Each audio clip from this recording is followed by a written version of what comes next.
தமிழ்நாட்டில கூட அந்த பாட்டு அப்படி கொண்டாடப்படல. அந்த பாடலுக்கு இன்னும் மிகப்பெரிய அங்கீகாரங்களும், மிகப்பெரிய பாராட்டுகளும், பெரிய பெரிய தேசிய விருதுகளும் வந்திருக்க வேண்டிய ஒரு பாட்டு. அது எனக்கு ஒரு பெரிய ஏமாற்றம் தான், அந்த பாடல் பொறுத்தவரைக்கும். பாடல் வெற்றி அடைஞ்சது, இன்னைக்கு பேசப்படுது. அ உலக நாடுகள்ல இருக்கிற தமிழர்கள் அத வந்து பெரிய அளவுல கொண்டாடுறாங்க. சமீபமா லண்டன் நிகழ்ச்சிக்கெல்லாம் போம்போது, அங்க ஈழத் தமிழர்கள்லாம் அந்த பாட்ட வந்து ஒரு கடவுள் வாழ்த்து பாட்டு மாரி பார்க்குறாங்க.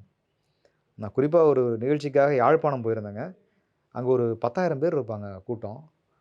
அந்த பாடல் என்ன சேர்ந்திருக்குங்கிறது எனக்கு அங்க தான் தெரிஞ்சுது. அங்க அது இங்க தமிழ்நாட்ல கூட அந்த பாட்டு அப்படி கொண்டாடப்படல. ஆனா, அ அந்த ஊருக்கு போய் நான் அந்த பாடல போடுறாங்க. எல்லார் கைகளிலும் மெழுகுவர்த்தி. ஒரு சாயந்தரம் 7 மணி இருக்கும். கண்ல எனக்கு தார தாரையா தண்ணி வந்துருச்சு. அப்படி பார்க்குறோம். அந்த பாடல உணர்வு பூர்வமா, "கழுத்தோடும் ஒரு ஆயுதத்தை எங்கள் களங்களில் சுமக்கிறோம். எழுத்தோடு எங்கள் ஆயுதத்தை எங்கள் மொழியினில் சுவைக்கிறோம்போது" அதுவும் அந்த மொழியை நேசிக்கிற, உயிரா நேசிக்கிறவங்கட்ட நின்னு அந்த கேட்கும்போதுல்ல, "அப்பா! இதுக்கானவா தேசிய விருது வரலன்னா கூட பரவால்லடா. இந்த மெழுகுவர்த்தி வெளிச்சம் சூரிய வெளிச்சத்த விட பெருசா இருக்கே!" அப்படின்னு ஒரு பெரிய திருப்தி. அந்த நேரத்தில எனக்கு கண்கலங்கின ஒரு திருப்தி. அது மறக்கவே முடியாத ஒரு நிகழ்ச்சி அது.